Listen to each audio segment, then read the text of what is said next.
Assalamualaikum warahmatullahi wabarakatuh. Bismillahirrahmanirrahim. Alhamdulillahi rabbil alamin. Wassalatu wassalamu ala ashrafil anbiya'i wal mursalin. Sayyidina wa habibina wa syafi'ina wa maulana Muhammad wa ala alihi wa ashabihi ajma'in. Subhanaka la ilma lana illa ma 'allamtana innaka antal alimul hakim. La haula wa la quwwata illa billahil aliyil azim. Amma ba'du. Para alim ulama yang saya muliakan, para pengasuh pondok pesantren Syekh Tabek yang tadi telah disebutkan, seluruh pejabat-pejabat pemerintah setempat yang saya hormati, hadirin dan hadirat sekalian yang berbahagia, wabil khusus kepada pengasuh pondok pesantren Al-Kamil Ananda Kiai Haji Wildan dan seluruh para guru, para ustadz yang ada di pondok pesantren ini, saya ucapkan terima kasih atas segala kegiatannya, atas segala usahanya, atas segala ikhtiarnya dalam rangka menghidupkan. Sekali lagi saya katakan, dalam rangka menghidupkan agama yang kita cintai di negara kesatuan Republik Indonesia ini, di mana pondok pesantren itu mengambil bagian di dalam berkhidmat, berbakti kepada bangsa melalui pendidikan agama untuk menciptakan anak-anak bangsa yang beriman dan bertakwa kepada Allah dan berilmu pengetahuan.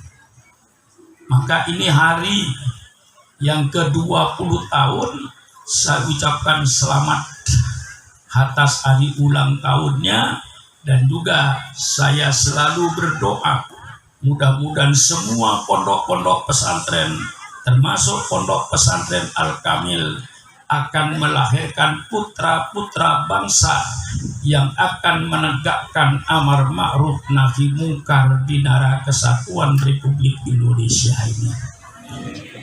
Perlu saya meralat apa yang saya ralat? Bukan doanya Syukron Makmun saja. Doa yang diterima, doanya ibu-ibu, bapak-bapak semuanya. Syukron Makmun hanya salah satu dari hamba yang ikut berdoa. Jadi di sisi Allah yang diterima itu doanya jamaah ini. Termasuk di dalamnya saya yang ikut berdoa. Itu aja. Bukan berarti lalu doa saya Syukron Makmun, Syukron Makmun. Nggak ada itu. Allah menerima doa seluruhnya, daripada wali murid, daripada para jamaahnya yang ikut mendoakan, para kiai-kiai yang lain ikut mendoakan.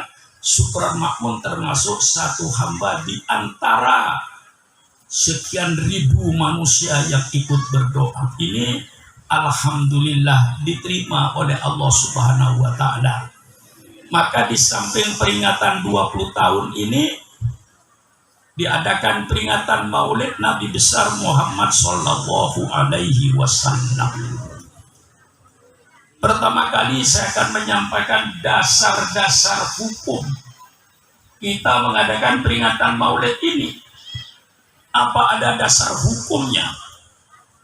Ngaji agama Islam itu secara menyeluruh Jangan cuma mengaji sepotong ayat, sepotong hadis, lalu merasa alim. Ini yang keliru. Kita mengadakan prematur itu ada dasar hukum. Allah Subhanahu wa taala berfirman, "Qul bi fadlillahi wa bi rahmatihi wa bidzalika falyafrahu." Katakanlah oleh engkau Muhammad, dengan karunia Allah dan dengan rahmat Allah dan yang sedemikian itu hendaklah kalian bergembira. Bergembira dengan karunia Allah, bergembira dengan rahmat Allah, itu menunjukkan iman kita kepada Allah. Tidak ada karunia Allah yang lebih besar daripada lahirnya Nabi Muhammad sallallahu alaihi wasallam. Tidak ada rahmat Allah yang lebih besar daripada lahirnya Nabi Muhammad sallallahu alaihi wasallam. Dengan Allah memberikan karunia besar, Allah memberikan rahmat besar, maka Allah perintahkan bergembiralah kalian dengan karunia dan rahmat Allah. Inilah kami mengadakan peringatan Maulid, menunjukkan kegembiraan kami atas karunia dan rahmat Allah yang terbesar ini. Kami kumpul menyatakan kegembiraan kepada Allah, kesyukuran kepada Allah. Ini termasuk dasar hukum kita mengadakan peringatan Maulid. Yang kedua, dari firman Allah Subhanahu wa taala, "Faksusil qasasa la'allahum yatafakkarun." Hai Muhammad, ceritakan oleh engkau sejarah agar umatmu belajar kepada sejarah. Bagaimana sejarahnya Nabi Adam, bagaimana sejarahnya Nabi Nuh, bagaimana sejarahnya Nabi Ibrahim, bagaimana sejarahnya Nabi Musa, bagaimana sejarah Nabi Sulaiman, bagaimana sejarahnya Nabi Yusuf, bagaimana sejarahnya Nabi Isa, dan termasuk sejarahnya junjungan kita Nabi besar Muhammad sallallahu alaihi wasallam. Sehingga Al-Quran itu 2/3 isinya sejarah. Supaya kita belajar pada sejarah. Kita sekarang mau membaca sejarahnya Rasulullah sallallahu alaihi wasallam dalam peringatan Maulid ini. Banyak dasar hukumnya dari Al-Quran. Wadakir fa inna dzikra tanfa'ul mu'minin. Berikanlah oleh engkau peringatan. Sesungguhnya peringatan itu berguna bagi orang-orang yang beriman. Di tengah manusia sedang berlomba dengan kemewahan, berpacu untuk mencari kekayaan, berpacu untuk mencari kemewahan, sehingga kadang-kadang mereka lupa terhadap agamanya. Saat ini kami ingatkan dengan mengadakan peringatan Maulid. Mengapa Rasul dilahirkan? Apa yang dibawa Rasulullah? Untuk apa Rasulullah dilahirkan? Kita baca pada peringatan Maulid ini. Maka baca Islam itu jangan sepotong-sepotong. Ilmunya cuma sepojok, sudah merasa alim besar. Islam itu luas. Hadis itu puluhan ribu. Jangan mentang-mentang tidak ada zaman Rasulullah. Apa yang kau baca? Sudah baca Sahih Bukhari yang puluhan ribu hadisnya, Sahih Muslim, belum Sunan Nasa'i, belum Sunan Tirmidzi, belum Sunan Abu Daud, belum kitab-kitab yang lain daripada kitab-kitab hadis. Subhanallah, jangan mudah menakau. Mulutnya berkata tidak ada zaman Nabi. Baca seluruhnya dulu, baru kau bicara tidak ada zaman Nabi. Baca Bukhari, baca Muslim, baca Abu Daud, baca Tirmidzi, baca Nasa'i. Masih banyak kitab-kitab hadis yang lain. Baca Muwatta Imam Malik. Kalau kau sudah membaca semua kitab-kitab itu, baru mulutnya ngomong. Ini saya peringatkan ini. Nah, sekarang banyak kiai-kiai muda ini merasa alim sendiri. Banyak dasar hukumnya ini.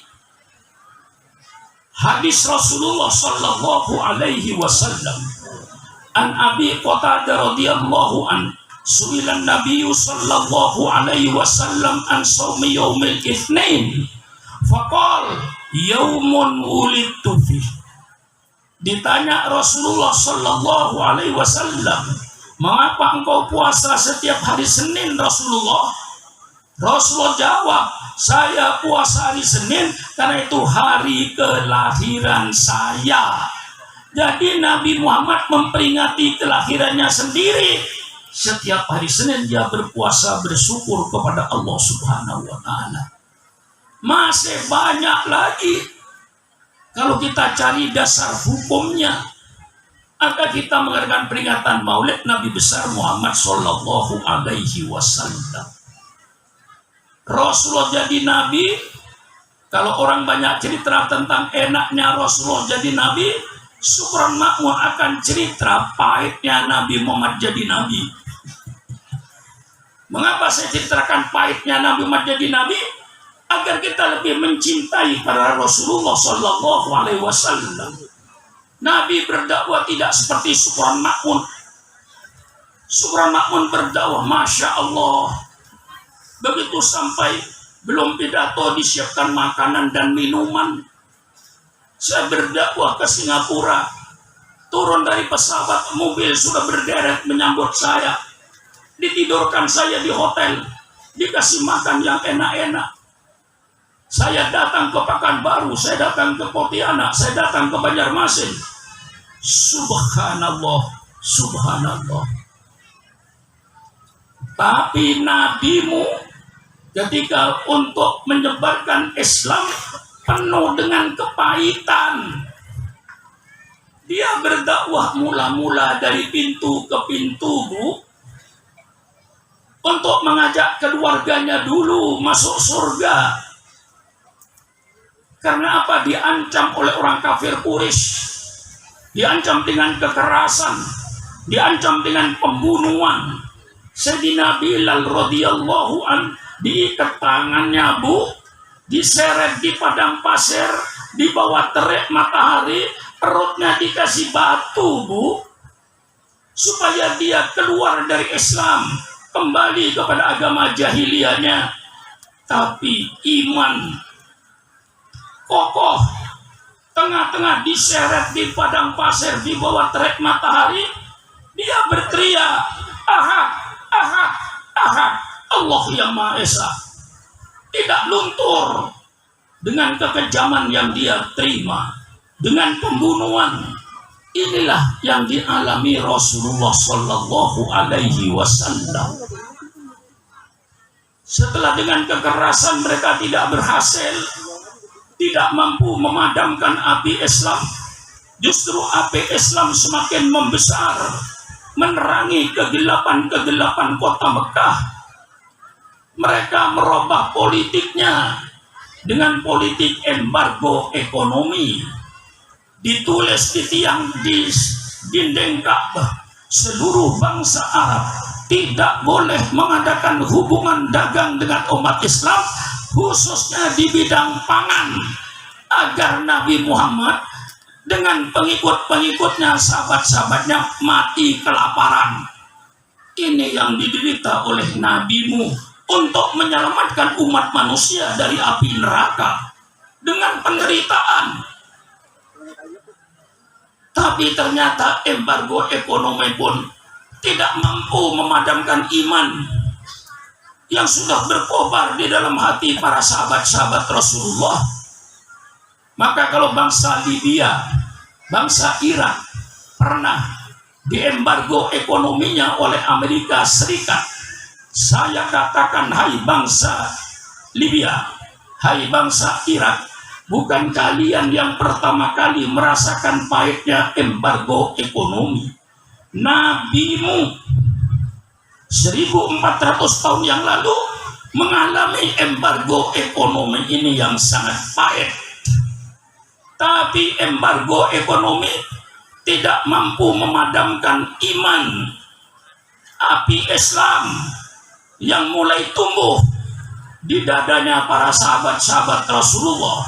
Justru api Islam semakin membesar. Akhirnya mereka merubah politiknya lagi dengan politik damai. Ini yang dialami oleh nabimu 1400 tahun yang lalu, penuh dengan penderitaan. Akhirnya dia merubah politiknya, didatangi pamannya Abu Thalib. Hai Abu Thalib, engkau kan pamannya Muhammad. Muhammad itu kan ponakanmu. Coba tanya sama ponakanmu itu maunya apa. Kalau ponakanmu Muhammad ingin jadi raja, kami penduduk Mekah siap untuk. Abu Thalib, tanya sama ponakanmu itu maunya apa. Kalau ponakanmu ingin kawin dengan gadis-gadis di kota Mekah ini, saya siapkan semua anak perawan di kota Mekah ini. Persilakan ponakanmu kawin 1, 2, 3, 4, 5, 6, 7, 8 semaunya, dengan syarat berhenti jadi nabi. Kalau ditawarkan sama kiai sekarang, kira-kira gimana? Enggak kira-kira. Enggak usah dijawab. Ini politik lama. Jadi untuk memberhentikan kiai jadi kiai itu gampang.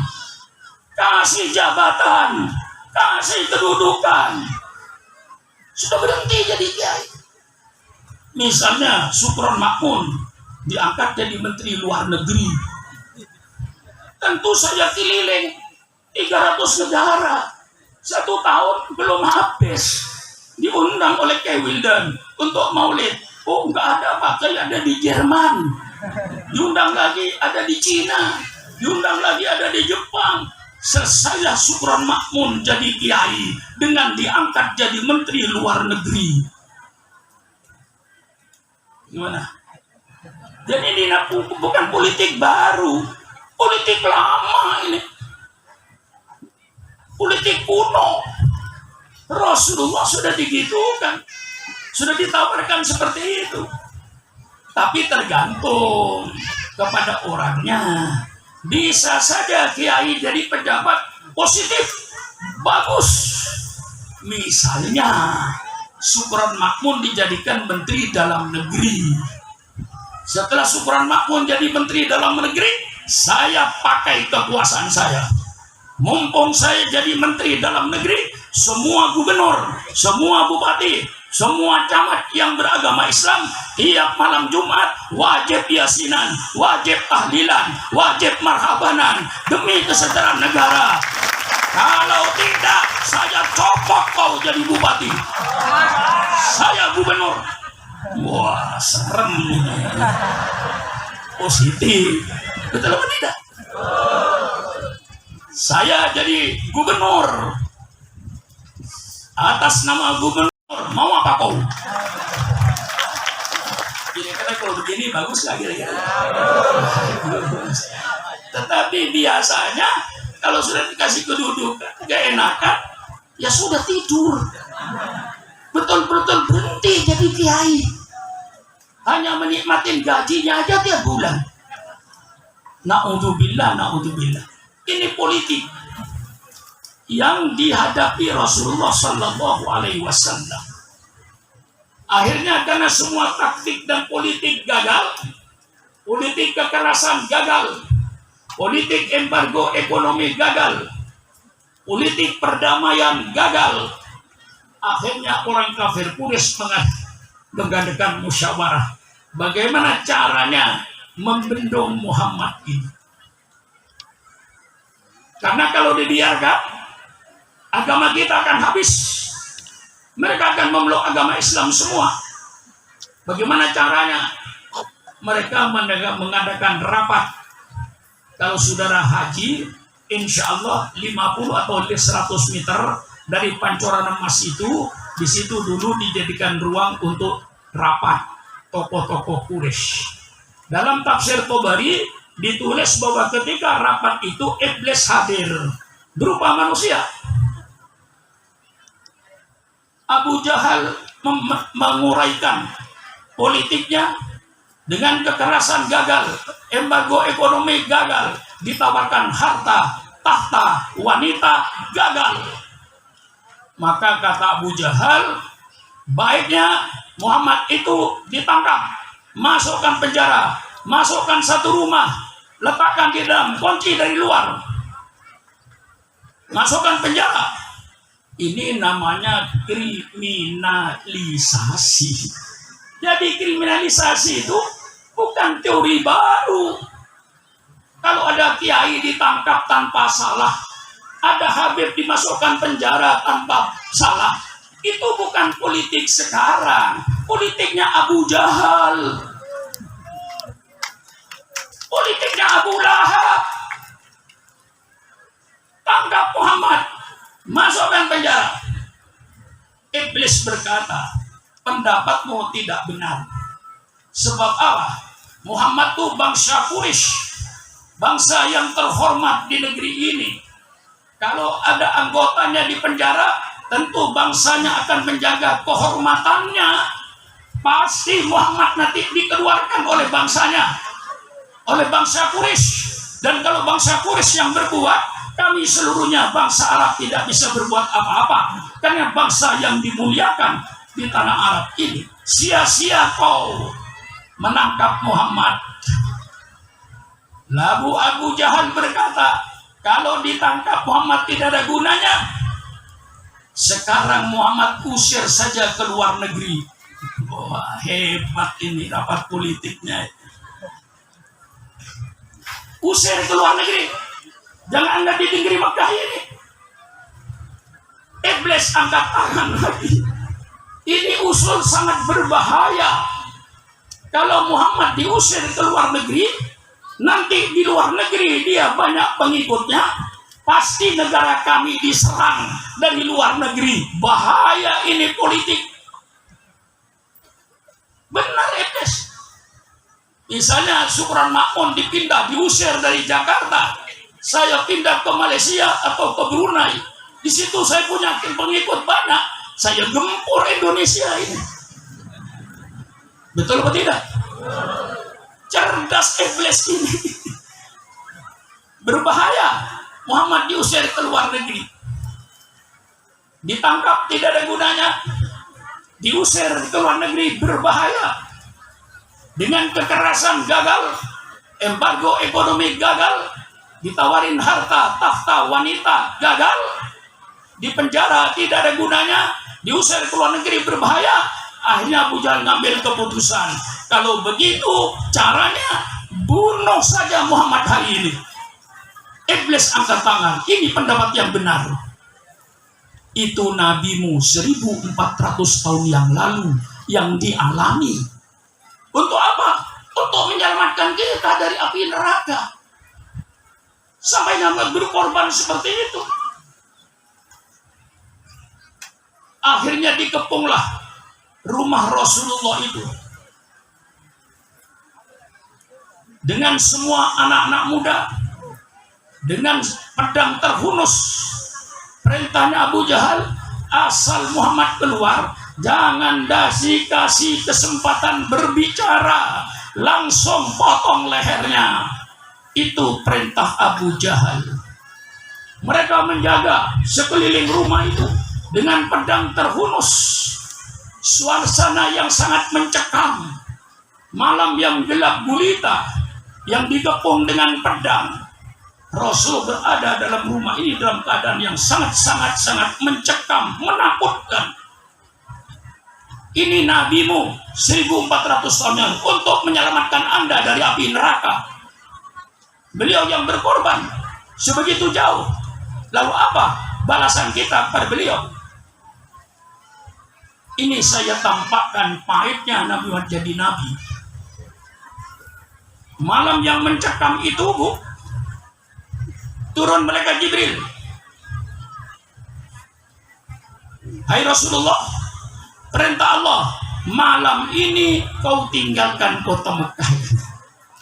Coba bagaimana kira-kira Kiai Wildan, Kiai Mustafa, ya, bagaimana perasaannya? Siapa Kiai di sampingnya lagi tuh? Kiai Faisal.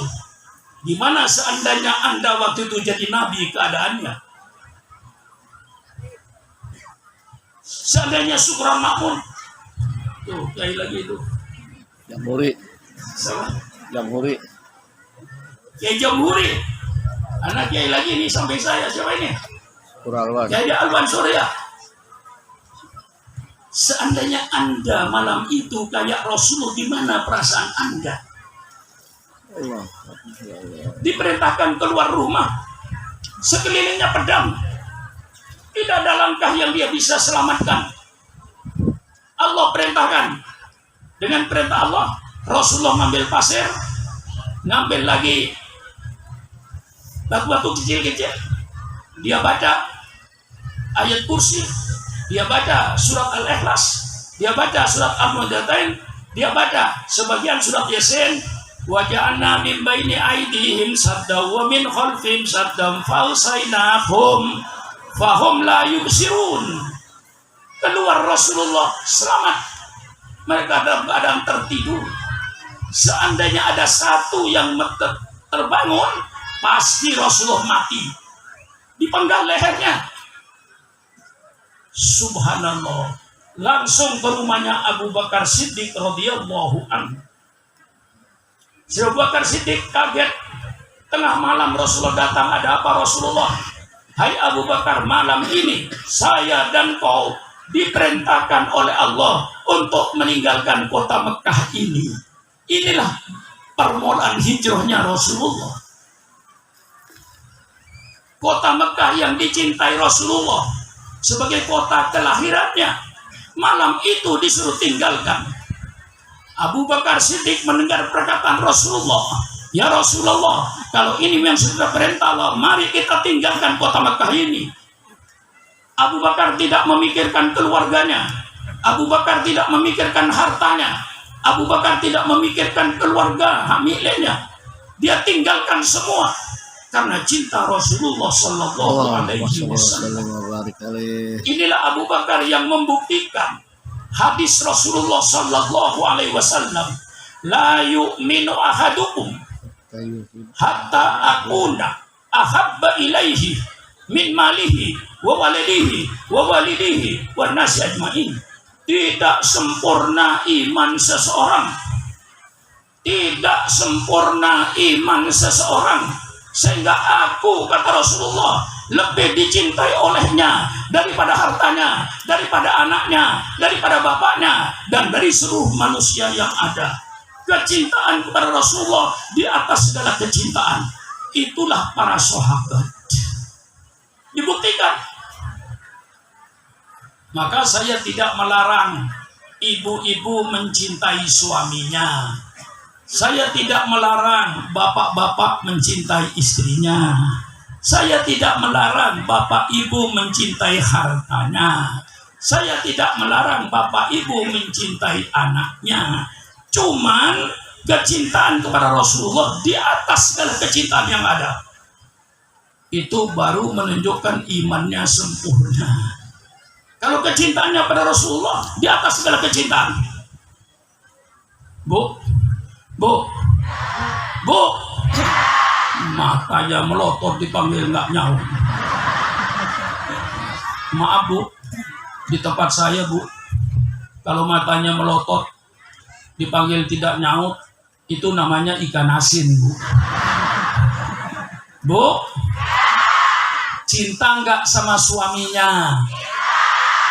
Yang tidak menjawab saya doakan, mudah-mudahan dan suaminya kawin lagi.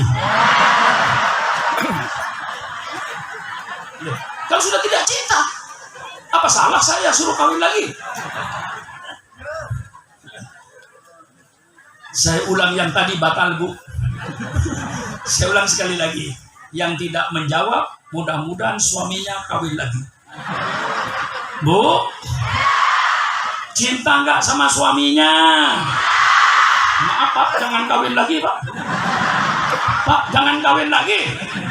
Istrinya masih setia. Bapak-bapak, cinta nggak sama istrinya? Bu. Yang tidak menjawab, Bu, berarti di luar rumah sudah punya cadangan, Bu. Maka jawabnya nggak tegas. Sudah, saya nggak ngurusi itulah. Yang saya ngurusi kecintaan Anda kepada Rasulullah harus di atas kecintaan yang ada. Keluarlah berdua tengah malam yang mencekam dengan ancam pembunuhan.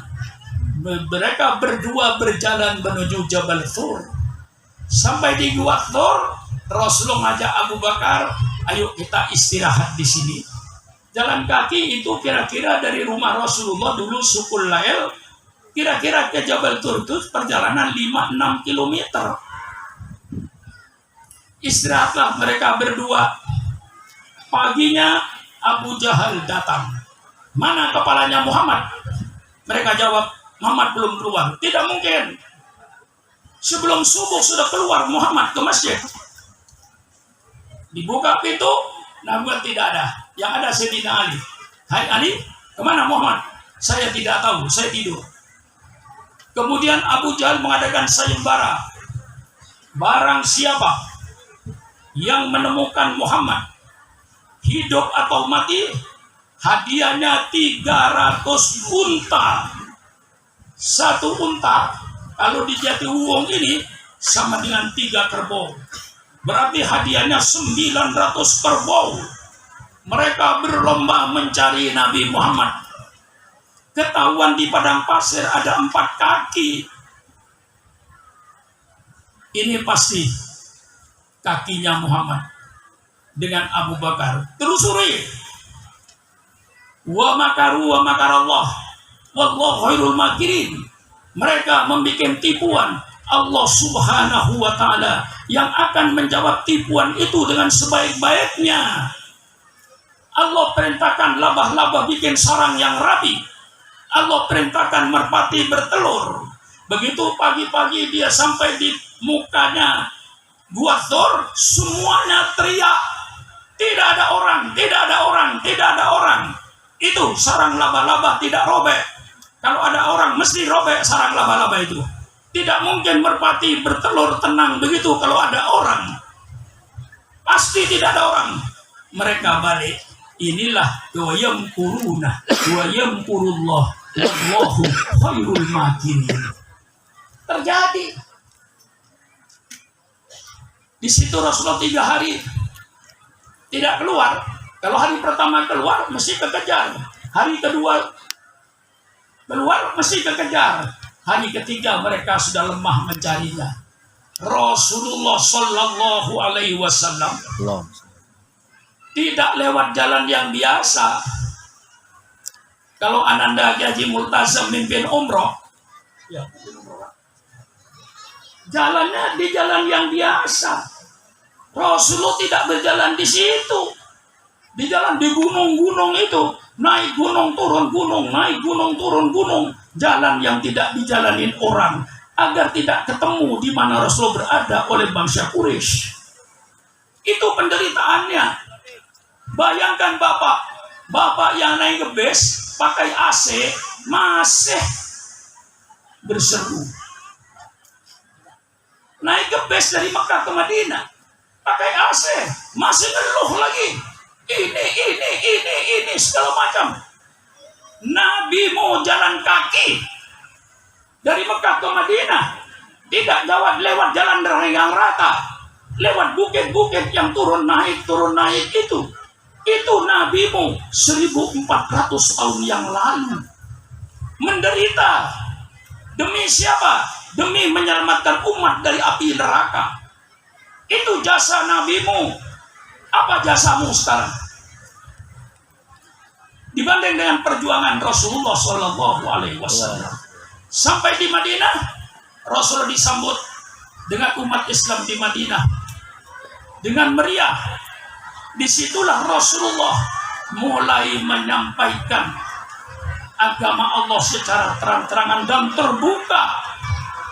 Walladzi arsala rasulahu bil huda wa dinil haq liyudhhirahu 'ala dini kullih. Dialah Allah yang mengutus utusannya dengan petunjuk dan agama yang benar.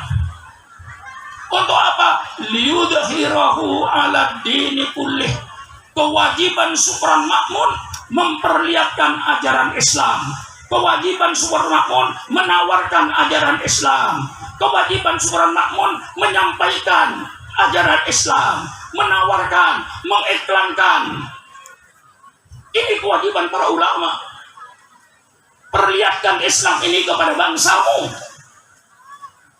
Maka Islam datang untuk membawa satu perubahan total, perubahan peradaban.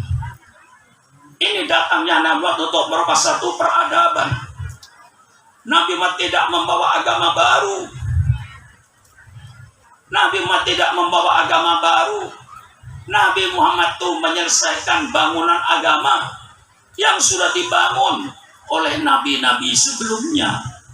Maka orang Tangerang kalau ditanya siapa yang membangun Islam, saudara menjawab Nabi Muhammad. Salah. Luruskan.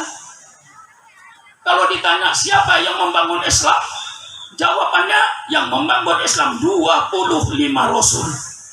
Jangan dihilangkan Nabi Adam, jangan dihilangkan Nabi Nuh, jangan dihilangkan Nabi Sulaiman, jangan dihilangkan Nabi Daud, jangan dihilangkan Nabi Musa. Mereka semuanya membangun Islam. Salah kalau dikatakan Nabi Muhammad sendirian yang membangun Islam.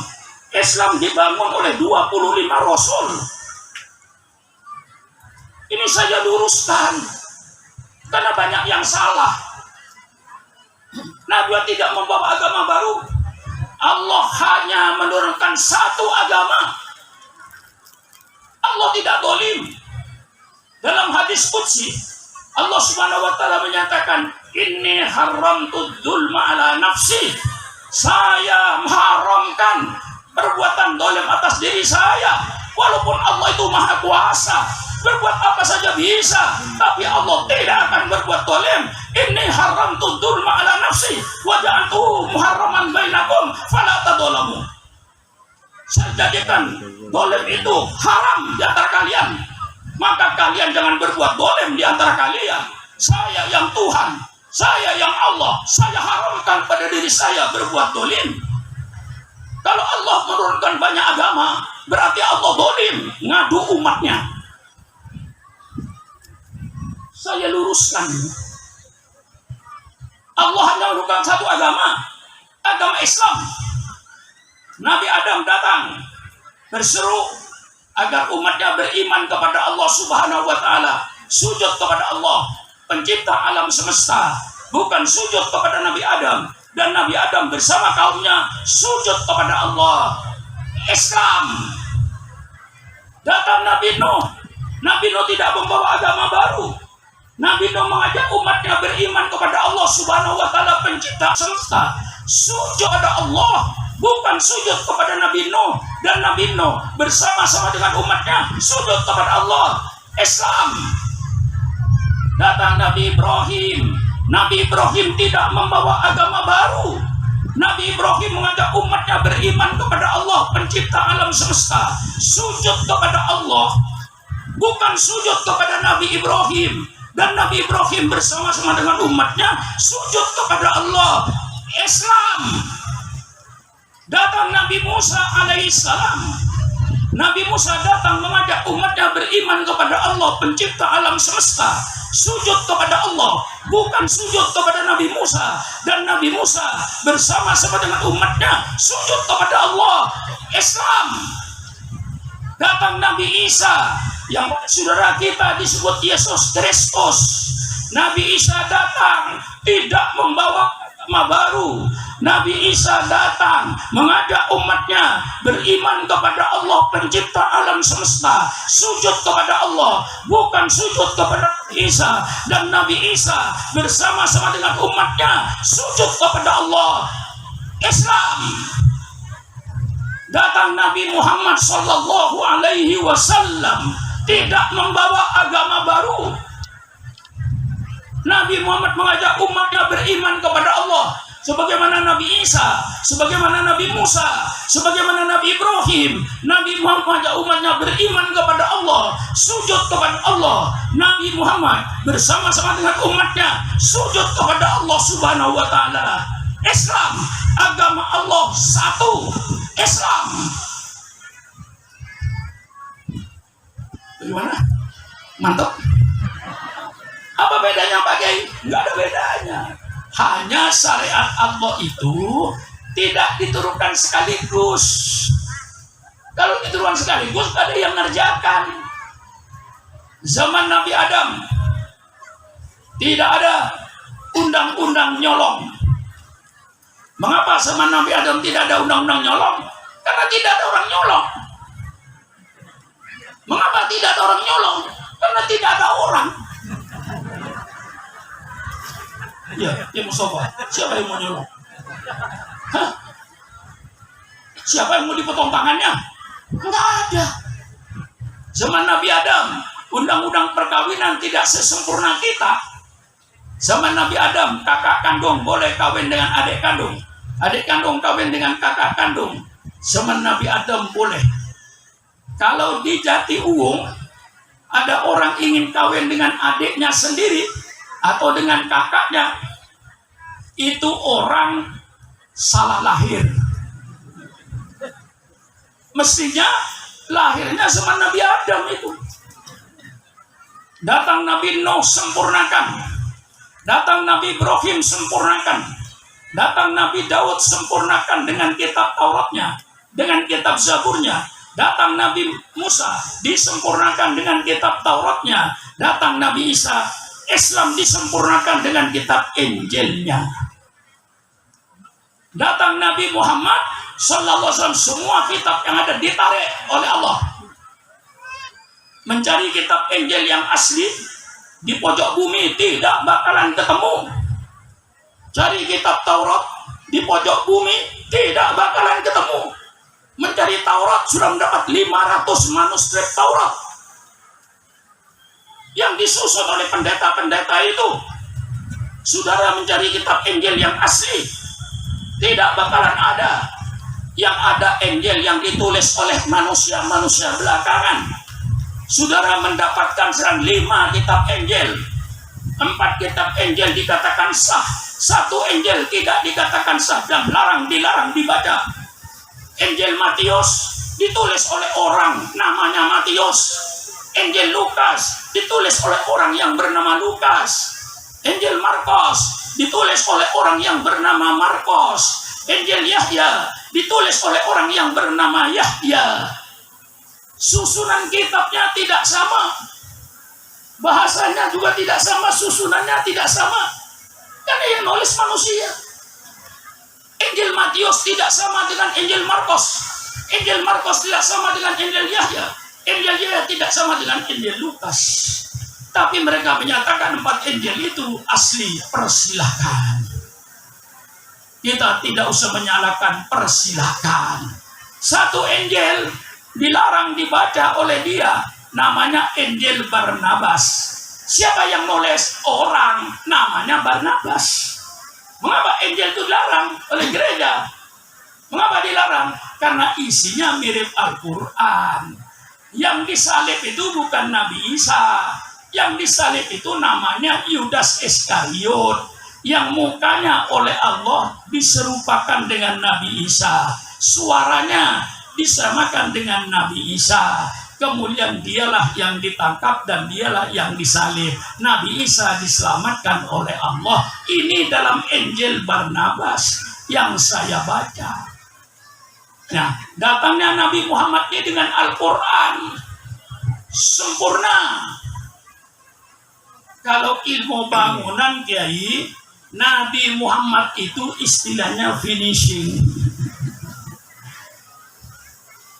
Tidak membawa agama baru. Finishing. Menyempurnakan. Setelah Al-Quran 30 juz diturunkan, semua kitab Allah tarik ke langit. Sehingga tidak ada lagi kitab yang asli di permukaan bumi ini. Semua tulisan manusia. Saya bertanggung jawab. Saya tidak menghina. Ini fakta. Injil yang kita percaya bukan Injil yang ada sekarang ini. Yang kita percaya Injil ini firman Allah. yang Allah berikan kepada Nabi Isa untuk disampaikan kepada umatnya. Dan tidak ada perkataan Nabi Isa, tidak ada perkataan pendeta-pendeta dalam kitab itu. Hanya firman Allah yang diberikan kepada Nabi Isa untuk disampaikan kepada umatnya. Inilah Al-Quran. Semua syariat Allah untuk mengatur kehidupan manusia di dunia sudah turun semuanya. Istilahnya orang Jawa, ada orang Jawa nggak di sini ya? Ada ya? Ini ada orang Jawa nggak? Orang Jawa itu kalau sungguh-sungguh kata yang terakhir diulang. Kalau orang Jawa bilang kemarin di Tangerang macet, nggak apa-apa, masih jalan mobil. Tapi kalau orang Jawa bilang kemarin di Tangerang jalan macet, cet. Nah, kalau sudah macet, cet, matiin mesin, sudah nggak jalan. Syariat Allah dengan datangnya Nabi Muhammad sebagai Nabi penutup, syariat Allah blak. Tidak ada di Lauh Mahfuz sisanya. Sudah diturunkan semua. Sempurna. Maka agama Islam agama yang sempurna, yang mengatur segala tatanan kehidupan manusia di dunia dan mengatur kehidupan manusia nanti di akhirat. Itu Al-Quran. Sehingga Al-Quran mengadakan satu revolusi peradaban. Peradaban rumah tangga dirombak oleh Islam. Peradaban berbangsa, bermasyarakat dirombak oleh Islam, diganti dengan peradaban Islam. Dalam ekonomi, yang ekonomi waktu itu tidak kenal halal haram, semuanya halal asal nafsunya mau. Riba halal, nipu orang halal, ngurangin timbangan halal, ngerampok halal, ngerampas harta orang lain halal. Itu peradaban jahiliyah. Datang Rasulullah ganti dengan peradaban Islam dalam ekonomi. Sebelum Rasulullah dipimpin raja-raja yang dolem, raja-raja yang berkuasa semau-maunya, bukan memikirkan rakyatnya. Yang kaya menindas yang miskin, yang kuat menindas yang lemah. Rajanya mesti diktator, otoritas. Datang Islam merombak perubahan politik menurut Islam. Ada orang bicara bahwa Islam itu tidak mengatur kehidupan manusia. Kehidupan manusia diatur oleh manusia. Islam itu cuma di masjid, tahlilan, marhabanan, yasinan, bungkus berkat, pulang.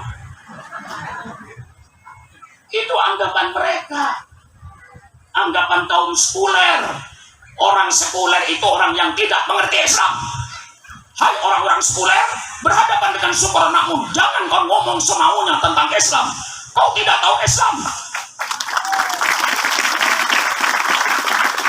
Kalau tidak tahu Islam, jangan ngomong Islam. Hai pejabat-pejabat pemerintah, yang jadi bupati, yang jadi gubernur, yang jadi kapolres, yang jadi kodim, kalau kau tidak pernah ngaji, tolong jangan bicara Islam, supaya tidak merusak agama Islam di Indonesia ini.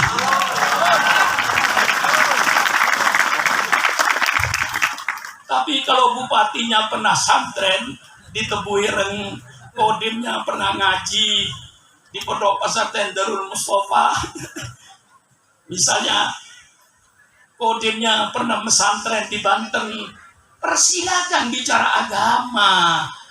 Kalau kok Islamnya cuma syahadat, tidak pernah ngaji, tidak pernah baca kitab, tidak pernah belajar, tidak bergaul dengan kiai, tahu-tahu menjadi pejabat publik. Karena menjadi pejabat publik, jadi bupati, jadi kodim, disuruh nyambut maulid.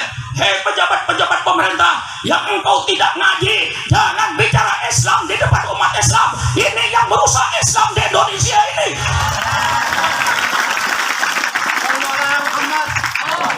Maaf pejabat, saya berkata yang benar. Saya berkata yang benar. Umur saya, Bu, tahu nggak umur saya, Bu? Kelihatannya Bu, saya gimana Bu? Apa Bu?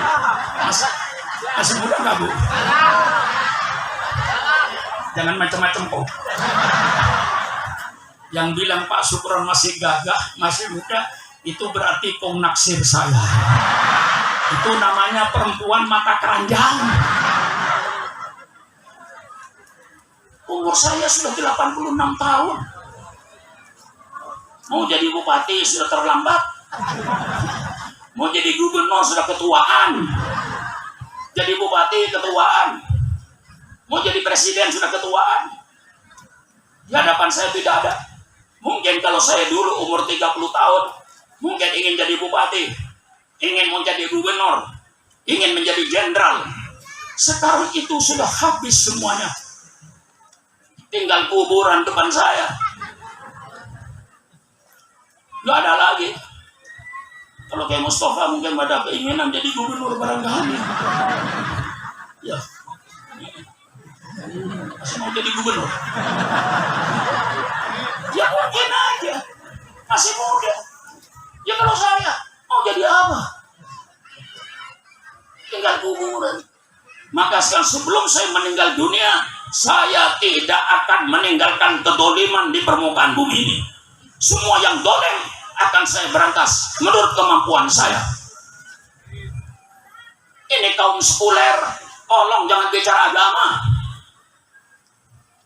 Ngaji dulu.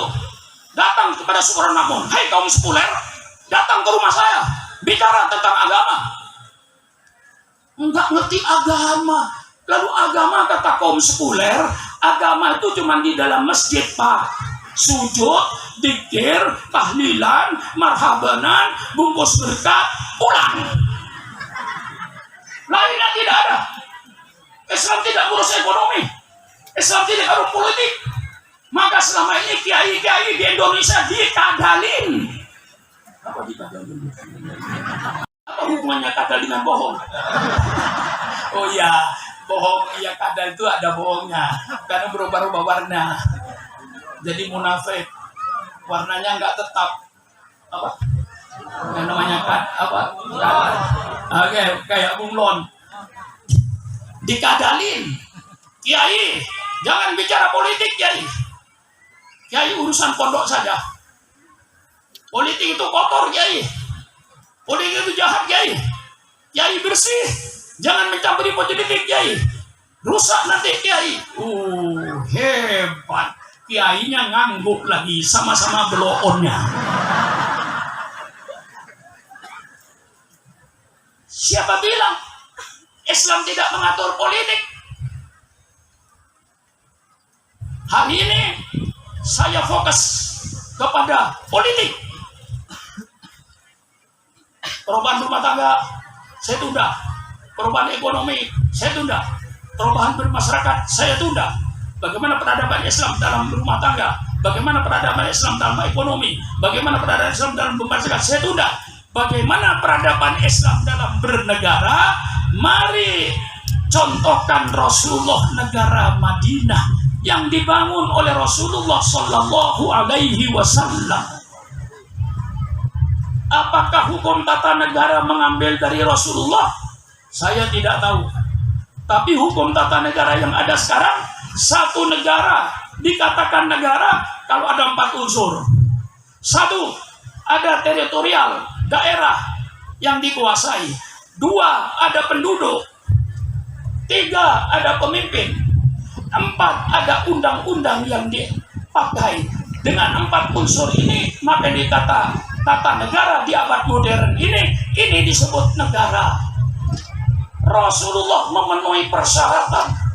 Teritorialnya kota Madinah dan sekitarnya, penduduknya penduduk Madinah yang serba pluralistik. Bukan Indonesia saja yang pluralistik. Rasulullah ketika membangun negara Madinah pluralistik. Ada Yahudi, ada Kristen, ada Islam, ada penyembah berbahala, bersuku-suku, Bani Aus, Bani Khazraj, dan lain-lainnya. Di mana Bani Aus dan Bani Khazraj, api perperangannya tidak pernah padam sepanjang tahun.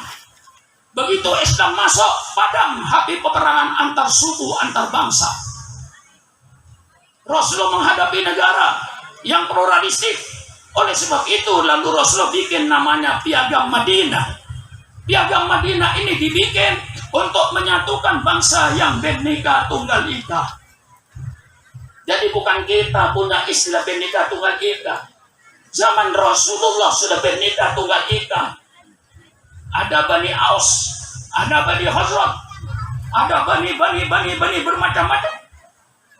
Agama bermacam-macam. Ada agama Yahudi, ada agama Kristen, ada penyembah berhala, ada Islam.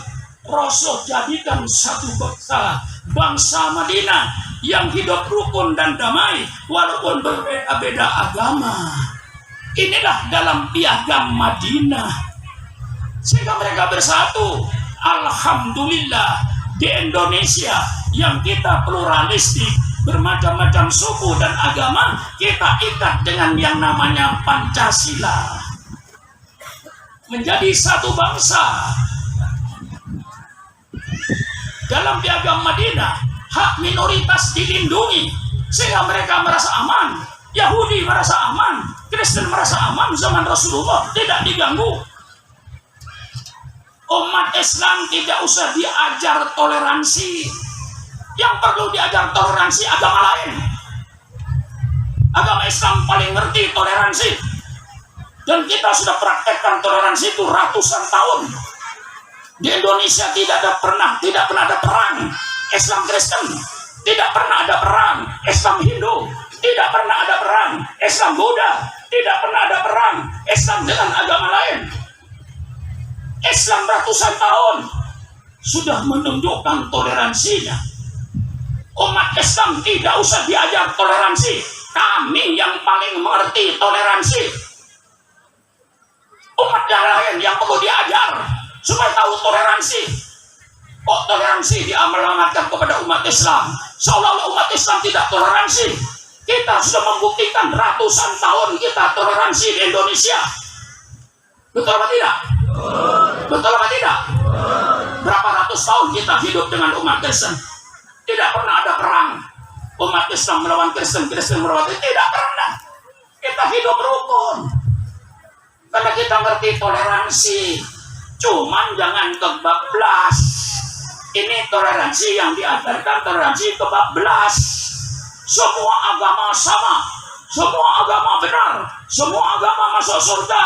Murtad, kafir. Ini penipuan, saudara, supaya muda ini murtad.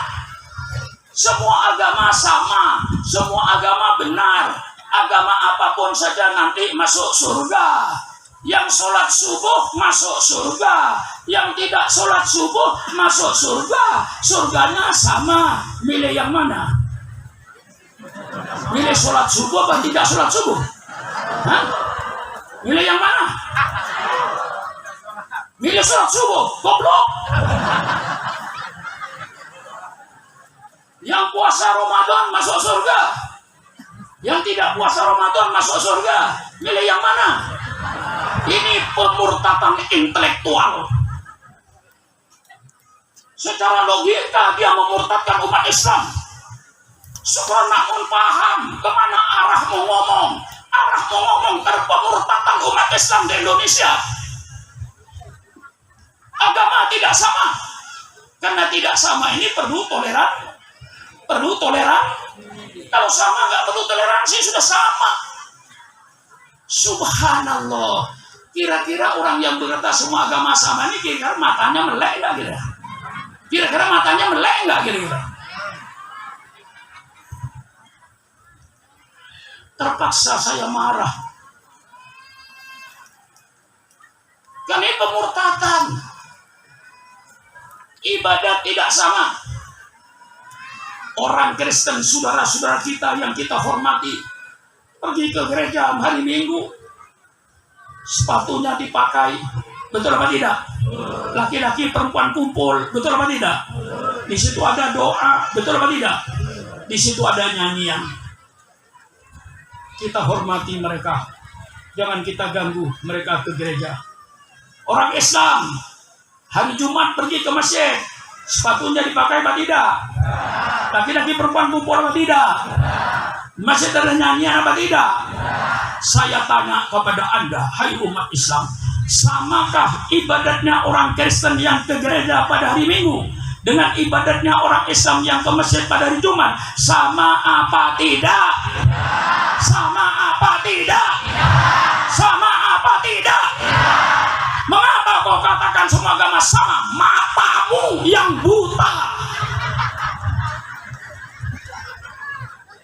Yuk, mau apa? Mau apa? Coba melek matamu. Kalau matamu melek, tahu kalau ibadahnya tidak sama. Jangan macam-macam kau ngomong, hai kaum intelektual. Jangan mentang-mentang profesor, doktor, lalu bicara semau-maunya. Maaf, saya mau mati. Ya, tapi nanti, bukan sekarang. Ya bukan biasa ya doa saya kayak Faisal, kayak Multazam, tidak doa yang banyak-banyak sekarang saya. Ya Allah, panjangkan umur saya selama saya berguna untuk agamamu. Kalau tidak, sudahlah, kuburan saja tempat saya. Kalau sudah tidak berguna kepada agamamu, lebih baik saya berada di kuburan. Itu saja doa saya. Kadang-kadang doa saya panjang-panjang, tapi ditutup dengan doa yang pendek. Ya Allah, berikanlah kepada saya apa yang terbaik untuk saya. Yang terbaik aja. Engkau yang lebih tahu. Sebab itu saya sekarang takut umat Islam itu murtad. Saya bertanggung jawab. Semua agama sama. Samanya apa? Tidak ada seminar teologi. Itu penipuan. Teologi sudah selesai. Tidak usah seminar. Yang mengadakan seminar teologi itu munafik.